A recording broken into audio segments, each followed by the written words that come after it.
Praise the Lord. இன்றைய வேத தியானம் நெகேமியா 8ஆம் அதிகாரம் 10ஆம் வசனம்.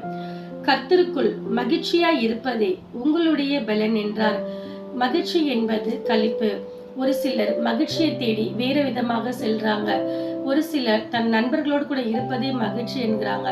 ஒரு சிலர் பாத்தீங்கன்னா தனக்கு பிடித்ததான உணவை சாப்பிடும் போது மகிழ்ச்சி என்று பார்க்கிறாங்க. ஒரு சிலர் தனக்கு லீவு கிடைச்சா அதுல மகிழ்ச்சி இருக்கு என்று பார்க்கிறாங்க. ஆனா மகிழ்ச்சி என்பது கர்த்தருடைய சமூகத்துல மாத்திரதான் கிடைக்கும். வேதாகமத்தில் பாத்தீங்கன்னா சங்கீதங்களின் புத்தகம் 37ஆம் அதிகாரம் 4ஆம் வசனம்.